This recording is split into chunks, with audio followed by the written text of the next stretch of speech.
찬송하시겠습니다. 236장 찬송합니다. 236장입니다. 새벽에 부르기에는 좀 부담스러운 찬송입니다만 불러보겠습니다.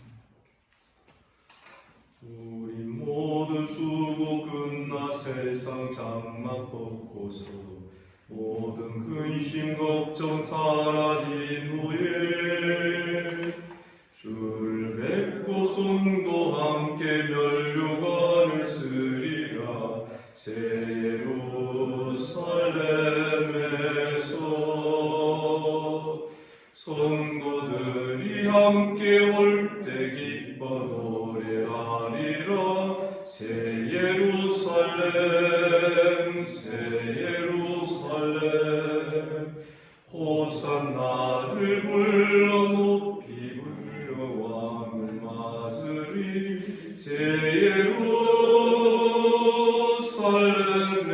예루살렘에서 가는 길이 외로워도 주님 나를 붙드니 시험 환난 근심 걱정 없으며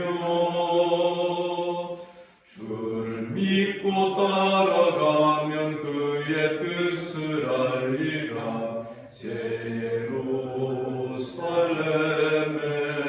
예루살렘에서 성도들이 함께 올 때 기뻐 노래하리라. 새 예루살렘 새 예루살렘 호산나를 높이 불러 왕의 왕을 맞으리. 새 예루살렘에서 내가 세상 작별하고 모든 눈물 거두는 주의 영광 찬란하게 비칠 때 나를 구속하신 주를 기쁨으로 배우리. 새 예루살렘에서 성도들이 함께 올 때 기뻐 노래하리라. 새 예루살렘 새 예루살렘 호산나를 높이 불러 왕의 왕을 맞으리. 새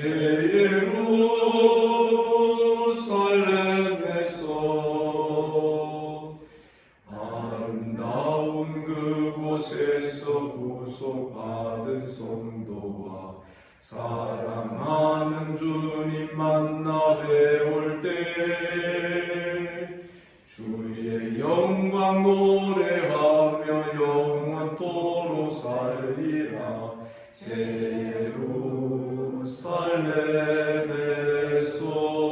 예루살렘에서 성도들이 함께 올 때 기뻐 노래하리라. 새 예루살렘 새 예루살렘 호산나를 높이 불러 왕의 왕을 맞으리. 새 예루살렘에서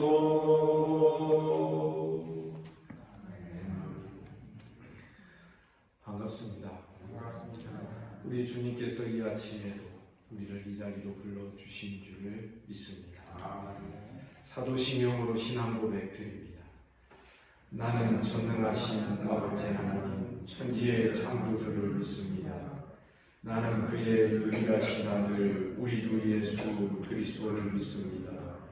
그는 성령으로 잉태되어 동정녀 마리아에게서 나시고 본디오 빌라도에게 고난을 받아 십자가에 못 박혀 죽으시고 장사된 지 사흘 만에 죽은 자 가운데서 다시 살아나셨으며 하늘에 오르시어 전능하신 아버지 하나님 우편에 앉아 계시다가 거기로부터 살아있는 자와 죽은 자를 심판하러 오십니다. 나는 성령을 믿으며 거룩한 공교회 성도의 교제와 죄를 용서받는 것과 몸의 부활과 영생을 믿습니다. 아멘. 하나님 말씀 고린도 후서 1장 12절부터 마지막 마지막 아니네요. 22절까지 교독하겠습니다.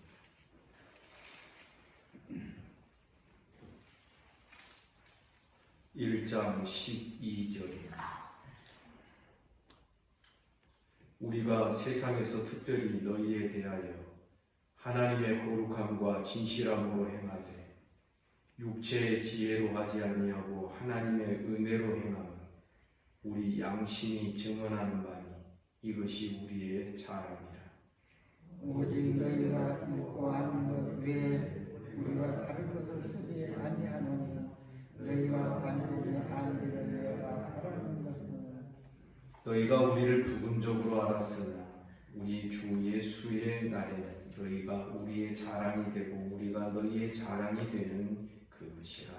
내가 이 확신을 가지고 그것을 어떻게 하기 위하여 먼저 너희를 이끌었다가 너희를 지나 마게도냐로 갔다가 다시 마게도냐에서 너희에게로 가서 너희의 도움으로 유대로 가기를 계획하였으니 이렇게 계획할 때 어찌 병설이 하였으리요 혹 계획을 육체를 따라 계획하여 예제하면서 아니라 하나님을 예제했느냐.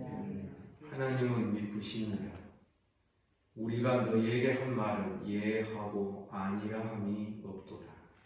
우리 곧 나와 스스로와 디모데로 말미암아 너희가 오늘 전파될 하나님의 아들 예수 그리스도는 예하고 아니라 하는 것이 아니하셨으니 그에게는 예만 있습니다.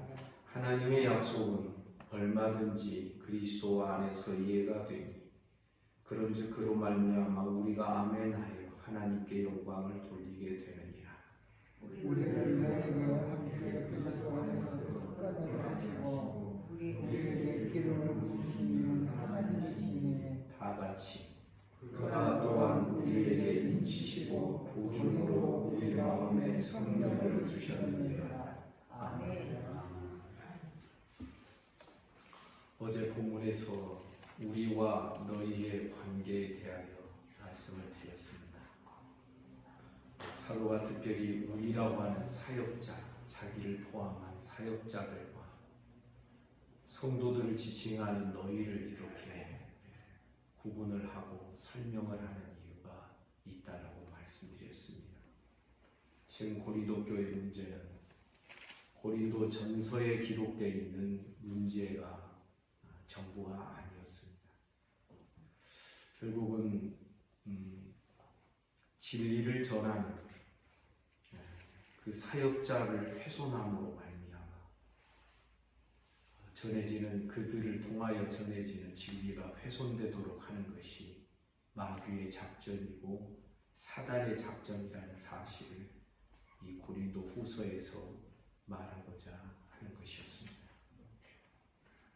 우리의 환난과 고난이 너희에게 유익이 된다. 왜냐하면 우리가 환난과 고난 속에서 받은 위로가 너희의 위로가 된다. 그러기 때문에 너희도 우리의 환난에 대하여 기도로 도와라. 우리와 너희는 이렇게 뗄래야 뗄 수 없는 밀접한 관계가 있다. 그래서 우리와 너희가 다 같이 하나님께 감사하고 아멘하는 신앙이 되기를 원한다. 이것이 어제 본문에 기록되어 있는 사도의 마음이었습니다. 오늘 본문에서는 사도는 이 사역자인 자기에 대하여 조금 더 이해를 시킵니다. 어떻게 말하면 변명처럼 들리긴 하지만 그러나 고린도 교회 성도들이 사역자를 오해하여서 말씀 듣고 또 진리의 가르침에 손해를 보지 않도록 하기 위해서 자기에 대한 변명처럼 자기를 이해시키고 있는 것입니다.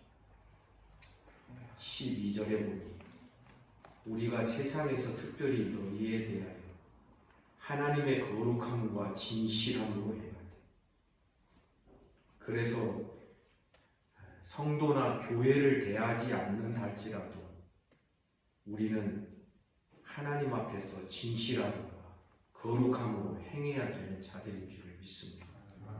그러나 너희를 대할 때, 교회를 대하고 성도들을 대할 때에는 더욱더 하나님의 거룩함과 진실함으로 특별하게 더 행해야 되지 않겠느냐 하는 그런 이야기인 것이죠.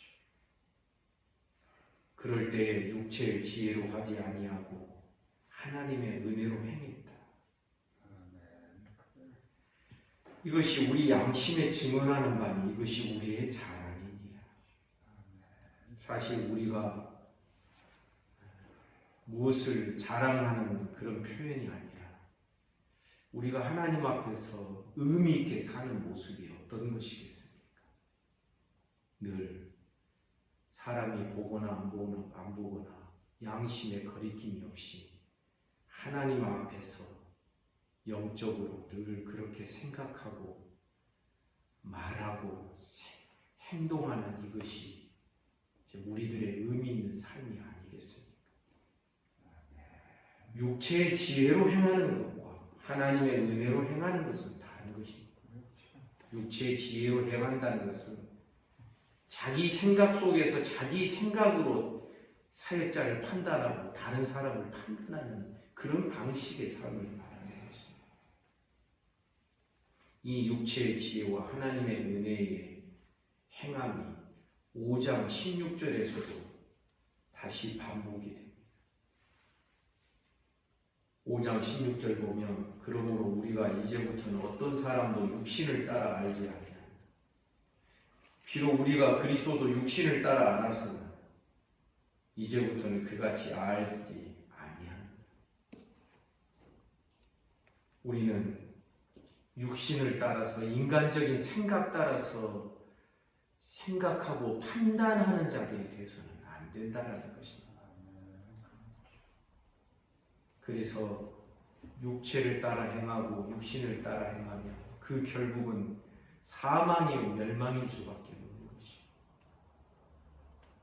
그러나 우리는 하나님의 은혜를 따라서 행하는 자들이 되기를 주님의 이름으로 축복합니다. 13절 보면 오직 너희가 읽고 아는 것 외에 우리가 다른 것을 쓰지 아니하노니. 우리가 사역자가 바울이 지금 말하고 있는 것, 이 서신을 쓰고 있는 것 외에 다른 것을 감추어 두고 있는 것이 없다라는 것을 말하는 것입니다. 이 시대의 모든 사역자들이 배워야 될 것입니다. 저를 포함한 이 시대의 모든 사역자들이 임계응변식으로 거짓을 말하거나 그러면 안 되는 것이고 늘 거룩함과 진실함으로 행하는 자들이 되어야 할 것입니다. 14절 너희가 우리를 부분적으로 알았으나 우리 주 예수 그리스도의 날에는 너희가 우리 자랑이 되고 우리가 너희의 자랑이 되는 그것이죠. 13절 하반절에 보면 너희가 완전히 알기를 내가 바라는 것은, 여기에 완전히 안다라는 것은 참되게 모든 것을 다 아는 것입니다. 그래서 14절 부분적으로 알 때에는 오해가 있습니다. 그러지 않습니까?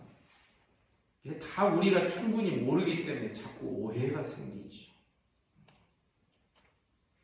그런데 그 오해를 가질 수밖에 없었던 이 부분적인 알면서 이제는 완전하게 충분히 서로를 알고 사역자가 어떤 존재고 어떤 마음으로 이렇게 했는지를 이해하고 알고 이렇게 되면 그리스도의 예수의 날에 서로로 인하여서 감사하고 서로로 인하여서 자랑하게 되고 하나님의 은혜를 자랑하는 것이죠. 여기까지 하나님 데려오셨고 서로 자랑하는 것이죠. 우리 창세기 야곱의 이야기를 우리가 읽고 공부하고 강론하면서도 그러지 않았습니까? 결국 우리가 야곱도 마찬가지지만 우리가 도달해야 될 마지막 지점이 있는 것입니다. 그 전에는 인간적인 생각도 하고 막 속이기도 하고 야곱이 자기 아버지와 형을 속이고 도망가고 막 얼마나 괴롭습니까? 그리고 나중에 얻은 아들이지만 아들을 편애하다가 그 아들들 그룹 안에서 서로 미워하고 죽이려고 하는 거예요. 그래서 요셉이 팔리게 되지 않습니까? 우리가 그때 상황을 보면 저 끝까지 정말 갈 수 있을까? 이게 의문스러울 정도로 엉망진창으로 흥크러져 있는 그런 모습 아니었습니까? 그러나 우리는 믿습니다. 하나님은 결국 해내시더라. 이것이 창세기 후반부가 우리에게 아주 분명하고 굵직하게 보여주는 하나님의 역사하심입니다. 사람이 가능성이 있고 사람에게 가능성이 있고 사람이 어떤 됨됨이가 좋기 때문에 저기까지 마지막까지 갈 수 있을 거야. 이게 아니더라는 것이죠. 우리 주 예수 그리스도의 날에는 너희가 우리의 자랑이 되고 우리가 너희의 자랑이 되는 그것이 부분적으로 아는 것에서 되는 것이 아니라 우리가 온전하게 알므로 그래서 서로에게 오해가 없으므로 그렇게 될 수 있다는 것입니다. 15절에 보니 내가 이 확신을 가지고 너희로 2번 은혜를 얻기 위하여 먼저 너희에게로 이르렀다. 너희를 지나 마게도냐로 갔다가 다시 마게도냐에서 너희에게 가서 너희 도움으로 유대로 다시 가기를 계획합니다. 17절 이렇게 계획할 때에 어찌 경솔히 했겠느냐. 혹 계획하기를 육체를 따라 계획하여 예의하면서 아니라 하는 일이 내게 있었겠느냐. 지금 계획은 이렇다라고 말은 했지만 바울 사도는 나중에 보면 이 고린도에 안 갔습니다.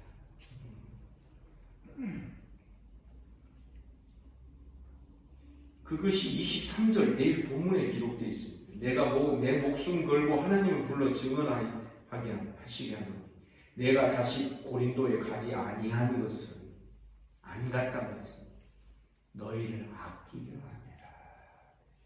그러니까 고린도 교회 성도들이 딱 볼 때 지금 바울 사도가 아주 사도로서 시원찮게 보입니다. 그는 약하고 말도 시원치 않고 말이 어눌하고 거기에다가 온다고 했다가 안 옵니다. 그러니까 너무 경솔하다. 뭐 이래? 어떤 사람은 그럴 수 있죠. 한번 한다 했으면 못 먹어도 고해야지. 뭐 이렇게 말하면서 바울 사도를 향하여서 약속을 안 지키는 자다. 이렇게 비난하는 이러한 사람들이 고린도 교회 안에 있었던 것 같습니다. 그런데 뭘 하겠다 해놓고 안 했을 때는 사도의 말이 그렇습니다. 육체를 따라 인간의 잔머리를 굴리느라고 내가 그랬겠느냐. 23절이 말을 하는 것이죠. 너희를 아끼려 합니다. 안 가는 것이 너희에게 유익이 되기 때문에 그렇다. 그러면서 이 사도의 이러한 방식, 은혜를 따라 계획하여 행하는 이 방식이 18절에 보면 하나님의 미쁘심을 닮아가는 것이라는 것을 말합니다. 하나님은 미쁘십니다. 신실하십니다. 우리가 너희에게 한 말은 예하고 아니라 함이 없노라. 19절 우리 곧 나와 실로아노 신라입니다. 디모데로 말미암아 너희 가운데 전파된 하나님의 아들 예수 그리스도는 예하고 아니라 함이 되지 아니하셨습니다. 그에게는 예만 되었느니 하나님 앞에서 투명하게 살아내신 예수 그리스도의 그 예스된 아멘 되신 여기에 예가 아멘입니다. 여러분, 우리는 아멘의 삶이 되기를 간절히 소원합니다. 그렇습니다라는 것이죠. 동의하는 것이죠. 아멘. 그래서 하나님 앞에서 우리가 예수 그리스도를 닮아서 하나님의 뜻이면 아멘, 이해하겠습니다. 그렇게 행하겠습니다. 받아들이겠습니다. 예수님은 그런 분이셨다는 것입니다. 그리고 20절에서 하나님의 약속은 얼마든지 그리스도 안에서 아멘이 되나니 그런즉 그로 말미암아 우리가 아멘하여 하나님께 영광을 돌리게 되리라. 아멘입니다. 인간의 생각으로 자기에게 어떤 주어지는 이해 득실을 따라서 이익과 손해 때문에 이해했다가 아니라고 하는 그런 경우가 예수님에게는 없었다는 것이죠. 어쨌든 부족하지만 사역자나 성도 모두는 주님을 닮아가려고 애를 쓰는 자들이 너희가 그렇게 오해해서는 안 된다는 것입니다. 21절 우리를 너희와 함께 그리스도 안에서 굳건하게 하시고 우리에게 기름을 부으신 이는 하나님이시니 그가 또한 우리에게 인치시고 보증으로 우리 마음에 성령을 주시니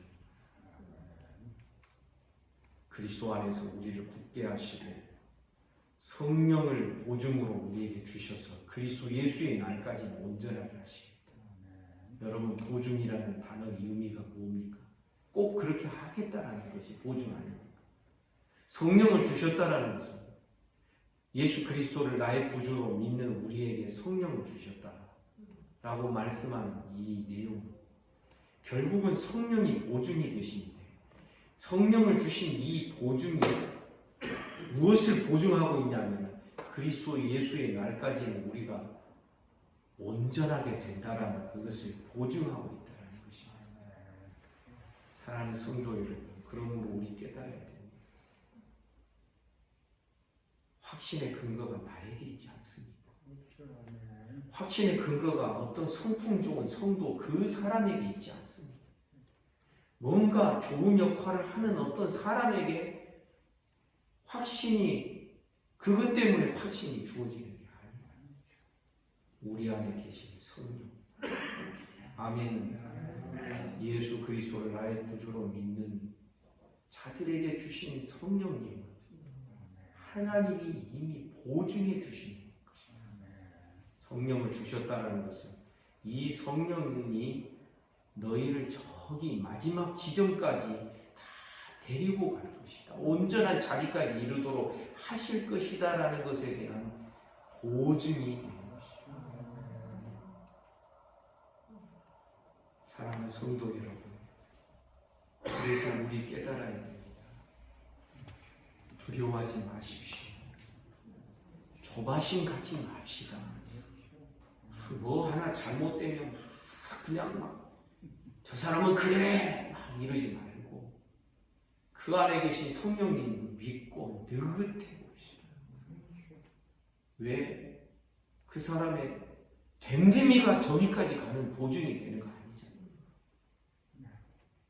부족함이 있어도 그 부족함을 아시면서도 성령의 보증을 주신 하나님을 바라보면서 아멘입니다. 좀 여유가 있고 느긋해. 뭐 하나 실수에 그냥 팽하거나 화를 내고 분노를 바랄 필요가 없는 것이고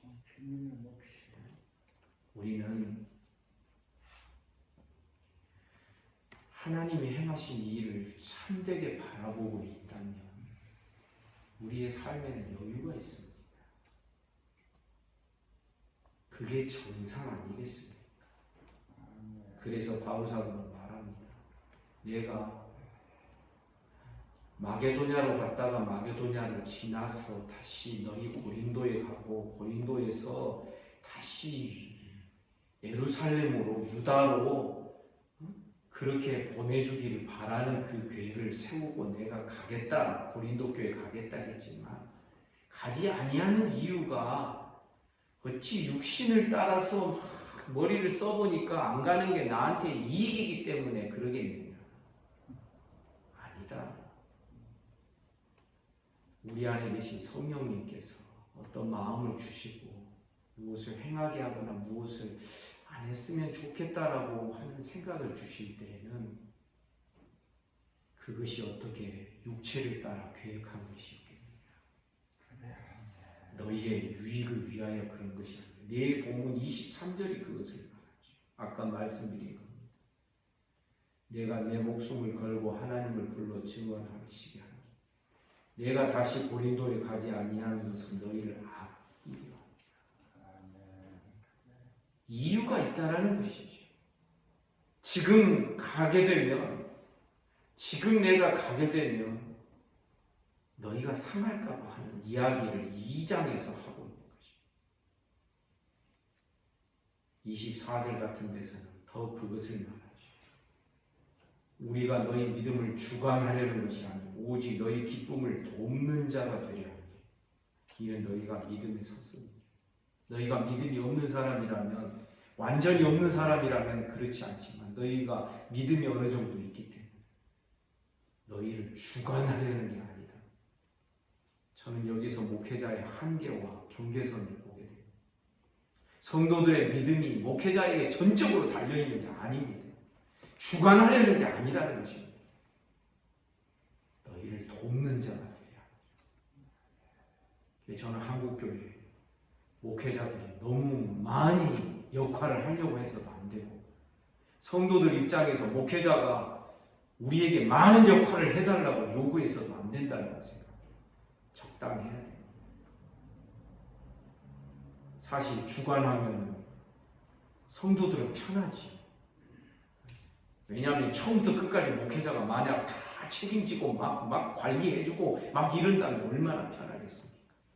근데 그러면 믿음이 안 생기다는 것이죠. 어느 정도는 자기 스스로 고난도 당하면서 때로는 고난 속에서 눈물도 흘리고 인내함도 배우고 그러면서 또 믿음이 더 자라게 되고 언젠가 제가 말씀드린 대로 여러분 목회라는 것은요 울타리를 조금 넓게 쳐주는 것입니다. 다 세부적인 것까지 막 다 만들어가는 게 아니라 에베소서 4장에 보면 여러분 교회를 잘하게 하는 것은 목회자가 아니고 성도입니다. 그리스도 예수의 장성한 분량이 충만한 데까지 이르게 한다 하는 그것이 성도들이 다 같은 마음으로 막 그럽니다. 그러니까 교회 성장의 주역은 목회자가 아니라 성도들이 되어야 하는 것이 정상적인 성장입니다. 믿음의 성장도 그렇습니다. 내가 너희 믿음을 주관하려는 게 아니다. 너희의 기쁨과 너희의 믿음을 도우려 합니다. 이 한계와 경계선을 가지고서 목회자는 목회자대로 성도들은 성도들대로 사실 성도들은 어떤 존재입니까? 가만히 수동적으로 따라오는 존재가 아니에요. 왕 같은 제사장들이에요. 여러분 아멘이시죠? 우리는 고린도 후서를 통하여 계속되는 말씀을 보면서 교회의 참된 모습이 특별히 목회자와 성도의 관계의 이해가 어떻게 되어야 될 것인지 우리는 그것을 잘 깨달아가며 우리가 해야 될 일들, 우리가 해야 될 역할들을 신실하게 잘 감당하는 우리 모두가 되기를 주님의 이름으로 축복합니다. 기도하겠습니다. 거룩하신 하나님 아버지, 오늘도 우리에게 은혜를 주시고 우리를 불러서 이 말씀들을 대면하게 하여 주시니 감사합니다. 거룩하고 복된 주일을 허락하셨사오니 오늘 드디어 마침내 대면 예배로, 현장 예배로 숫자는 제한적이나 예배를 드리게 됩니다. 하나님께서 우리 모든 성도들 예배할 때 성령으로 충만하게 하시고 이 새벽 예배, 주일 낮 예배, 그리고 주일 저녁 예배를 복 주시기를 간절히 소원합니다. 하나님 아버지, 우리 모든 성도들 믿음으로 예배하는 자들 되게 하여 주옵소서. 주님 간구합니다. 다시는 이 대면 예배가 또 잠기는 일이 없도록 막히는 일이 없도록 하나님께서 이 나라 이 민족을 긍휼히 여기시고 한국교회를 불쌍히 여겨 주옵소서. 오늘 예배하는 성도들 성령 충만하게 하시고 또 부득이한 사정으로 집에서 또 온라인으로 예배하는 성도들이 있을 것입니다. 하나님 예배의 모든 장소를 축복하여 주시기를 원합니다. 오늘 저녁 예배에도 은혜를 주시고 계속되는 전도서 강론을 통하여 우리의 신앙을 분명하게 하고 굳건하게 세워가는 우리 모든 성도들이 되게 하여 주시옵소서. 주님 오늘 하루의 모든 삶을 우리 주님께 의탁합니다.